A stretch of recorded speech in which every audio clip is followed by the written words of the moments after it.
अस्सलाम वालेकुम। मेरे साथ अतीक साहब हैं। ये मुझे ढूंढते हुए बहावलपुर में हमारे हॉस्पिटल में पहुँचे जवेद सर के रेफरेंस से, और इन्होंने बड़ा काम किया हुआ है कुछ आइडियाज़ पे। इनको कुछ आइडियाज़ आए, फिर उन्होंने बड़ी मेहनत करके उन पे होमवर्क किया, ये सारा पेपर वर्क उस पर कम्प्लीट किया, रिसर्च की, आते हुए सब कुछ लिखा हुआ है। अब ये मिलना चाहते थे मेरे साथ कि इनके पास रिसोर्सेज नहीं हैं और मैं इनके आइडियाज़ को सुनूं और फाइनेंशियली या टेक्निकली मैं इनको हेल्प आउट करूं। लेकिन एक्चुअली इन्होंने अपना टाइम वेस्ट किया, माजरत के साथ। और मैं इसलिए रिकॉर्ड कर रहा हूं कि आप लोग अपना टाइम वेस्ट ना कीजिएगा। क्यों? क्योंकि जब आपको आइडिया आए ना, तो कुछ चीज़ें करना बहुत ज़रूरी है। मैं आपको वो समझा देता हूँ जो मैंने अभी इसको लिख के दी हैं। लेकिन सबसे पहले कंपेटिटर एनालिसिस कर लें। इसके पास एक आइडिया आया जो कि मैं डिस्क्लोज नहीं करूँगा। इसके पास का आइडिया है, फॉर एग्जाम्पल, कि आपके पास आइडिया आता है कि यार मैंने कोई ऐसी चीज़ बनानी है जिसके अंदर कॉफ़ी जो है वो गर्म रहे, पानी जो है वो ठंडा रहे। आपके जहन में आपकी ज़रूरत है कि यार ऐसी चीज़ होनी चाहिए जिसमें कॉफ़ी गर्म रहे, पानी ठंडा रहे। No, this is an idea. तो इसका पहला रूल ये है कि आप मार्केट में जाके देखें कि ऐसी कौन सी चीज़ें एग्जिस्ट करती हैं, ऑलरेडी हैं। उनका मटेरियल क्या है, कोई कितनी देर ठंडा रखता है, कोई कितनी देर गर्म रखता है, वो उसकी प्राइस रेट क्या है, कितने लोग उसको खरीदते हैं, ये सब कुछ आपको लिखना पड़ेगा।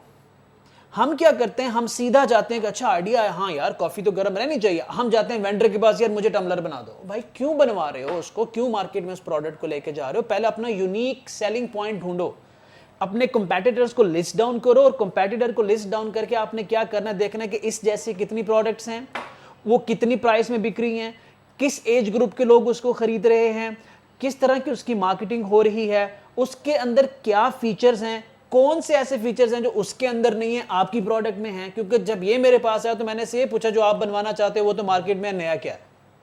तो इतनी देर आपको इन्वेस्टर जो है वो उसे 5 मिनट देता है, हार्डली 5 मिनट देता है आपके पास, इससे ज़्यादा टाइम नहीं होता। उसके बाद जो आपने करना होता है फिजिबिलिटी एनालिसिस करना होता है। इस भाई ने जो मुझे दूसरा आइडिया बताया, उसके अंदर एक वीडियो कन्वर्जन थी। उस वीडियो कन्वर्जन में, पर वीडियो कन्वर्जन में एक आम बच्चे को 10 से 20 हज़ार पे करने थे। अब इसको नहीं पता था कि सर्वर की कॉस्ट कितनी होती है। वो तो वैसे ही आउट ऑफ इक्वेशन हो गया कि आप दिन में जितनी वीडियोस देखते हैं, हर वीडियो के आपको 10,000 देने पड़े, और आपकी ऑडियंस भी वही है जो स्कूल के और कॉलेज के बच्चे हैं। तो आइडिया अच्छा है लेकिन उसकी फिजिबिलिटी नहीं है।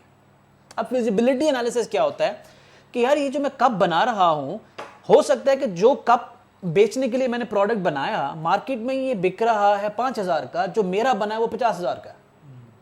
अब 50,000 के बायर्स हैं आपके पास। क्या आपने ऑडियंस एनालिसिस किया था, डेमोग्राफिक एनालिसिस किया? तो आपने वो प्रोडक्ट क्यों बनाएंगे जो फिजिबल ही नहीं है मार्केट में, या कोई ऐसा प्रोडक्ट क्यों बनाएंगे जो एक्चुअली बन ही नहीं सकता?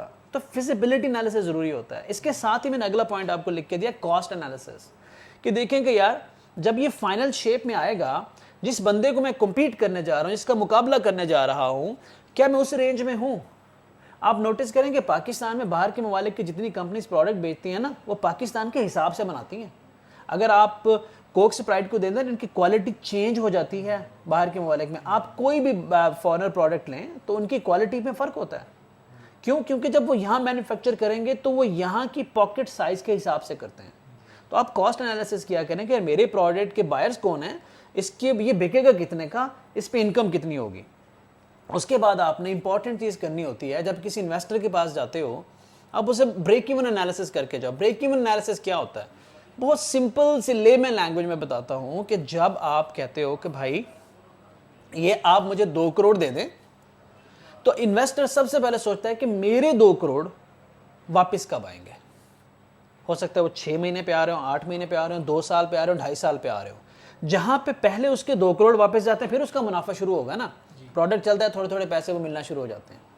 तो पहले वो ये देखते हैं कि मेरे 2 करोड़ वापस कब आएंगे, किस डेट को आएंगे, कितनी ड्यूरेशन में आएंगे। अगर तो वो आ रहे हैं 5 साल में, रॉन्ग। 3 साल में, रॉन्ग। अगर वो 2 साल के आसपास break even analysis, break even हो रहा है, तो इन्वेस्टर के लिए अच्छी बात समझी जाती है। तो पहले ये समझना कितना पैसा चाहिए और वापस कब मिलेगा, वो एनालिसिस नहीं। क्योंकि आपको ये भी नहीं पता कि आपका प्रोजेक्ट पैसे कैसे कमाएगा, कोई एनालिसिस नहीं है। Nobody is gonna give you money. उसके बाद आपने एक्सपेंशन प्लान बताना होता है कि ये जो हम बनाने जा रहे हैं इसको किस स्केल पे बेचेंगे, इंटरनेशनल कब करेंगे, नेशनल कब करेंगे, कौन सी ऑडियंस है, कैसे ये बढ़ाऊंगा मैं। एक्सपेंशन प्लान आपका पूरा मिसिंग होता है। इन टर्म्स को गूगल कर लीजिएगा। फिर ये ऑप्शनल होता है, कुछ प्लान्स के अंदर आपको हमेशा एग्जिट प्लान भी पता होना चाहिए कि कहां जाके मैं स्टार्टअप को बेच के पैसे निकालूंगा। 8 पॉइंट है, दोबारा बता देता हूं। Competitor analysis, feasibility analysis, cost analysis, audience analysis, demographics, break even analysis, expansion plan and exit plan. Next time आपको कोई भी आइडिया आता है, आमद होती है, मेरे जैसे किसी भी बंदे के पास जाना होता है, ये 8 काम करके जाइएगा, वरना मैं 5 मिनट से ज़्यादा, 5 मिनट भी बहुत बड़ी बात है, सिर्फ सलाम दुआ के अलावा कुछ नहीं मिलेगा आपको। मैं आपको सीधी सी बात बता रहा हूँ, चाहे वो इन्वेस्टर हो, चाहे वो टेक्निकल बंदा हो, किसी भी इंटेलेक्ट के पास ये 8 काम आपके हिस्से में आते हैं and it takes few months to do that. आपने सिर्फ एक आमद हुई, उस आमद को एक्सप्लेन करके जीपीटी से पेपर पे लिखा और इतनी दूर से ट्रैवल करके पहुंच गए, बेटा दैट्स रॉन्ग। जो इंपॉर्टेंट बात मैं आपको बताऊं कि ये प्रैक्टिस करते रहें प्लीज़। आइडियाज़ के बारे में सोचना और आइडियाज़ का आना ये ब्लेसिंग है and you have that. At least आपके पास वो माइंड सेट है कि यार मैं प्रॉब्लम सॉल्व करना चाहता हूँ। एंटरप्रेन्योर का पहला सबक ये होता है कि वो मुआशरे में प्रॉब्लम्स देखता है, उसको देखने लग जाती है और उसको सोल्यूशन उसका जहन में आना शुरू हो जाते हैं। इनिशियली इम्परफेक्ट सोल्यूशन आता है, जैसे ये सारे इम्परफेक्ट सोल्यूशंस हैं, लेकिन अब ये परफेक्शन की तरफ जाएंगे, आपने पहला कदम तो लिया ना। So I really appreciate that first step. लेकिन इम्परफेक्ट सॉल्यूशंस लेके आप मार्केट में किसी इन्वेस्टर के पास या किसी टेक के पास ना जाओ। Thank you.